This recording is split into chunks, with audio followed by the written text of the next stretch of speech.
রাজধানীর মোহাম্মদপুর, আদাবর ও শেরেবাংলা নগর এলাকা থেকে চিহ্নিত সন্ত্রাসী ছিনতাইকারী সহ ১১ জনকে গ্রেপ্তার করেছে র্যাব।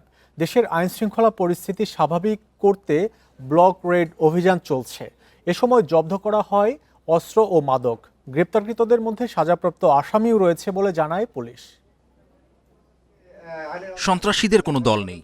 অপরাধীদের আইনের আওতায় আনতে বৃহস্পতিবার জিরো টলারেন্সের হুঁশিয়ারি দেন স্বরাষ্ট্রমন্ত্রী। আমরা সঠিকভাবে তালিকা প্রণয়ন করে অভিযানে নেমেছি। কোথাও কোথাও যৌথ অভিযান চলছে এবং আইন প্রয়োগকারী সংস্থাগুলো সিঙ্গেলি অপারেশন করছে। এটার অগ্রগতি আছে এবং এটা দৃশ্যমান যে দেশে আইন শৃঙ্খলা পরিস্থিতির উন্নতি হয়েছে। একই দিনে চিহ্নিত সন্ত্রাসী ও সাজাপ্রাপ্ত আসামিদের গ্রেফতারে রাজধানীর বিভিন্ন এলাকায় ব্লক রেড অভিযান চালায় যৌথ বাহিনী। মোহাম্মদপুর, শেরেবাংলা নগর ও আদাবর থানা এলাকা থেকে একটি ওয়ান শুটার গান, 4 রাউন্ড গুলি, বেশ কয়েকটি চাপাতি ও তরবারিসহ 11 জনকে গ্রেফতার করে র্যাব 2। এ সময় জব্দ করা হয় গাঁজা, ইয়াবা ও হেরোইনের চালান। পুলিশ জানায় গ্রেফতারকৃত আসামিরা চিহ্নিত সন্ত্রাসী এবং তাদের বিরুদ্ধে রাজধানীর বিভিন্ন থানায় একাধিক মামলা রয়েছে। আইনি ব্যবস্থা নিতে থানায় সুপর্দ করা হয়েছে তাদের।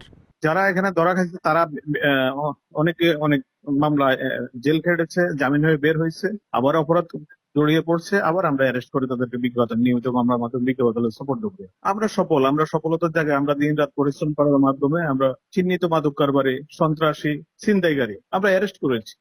আইন শৃঙ্খলা পরিস্থিতি নিয়ন্ত্রণে এ ধরনের অভিযান নিয়মিত চলবে বলেও জানায় পুলিশ। শিকদার মেহেদী, ইন্ডিপেন্ডেন্ট নিউজ, ঢাকা।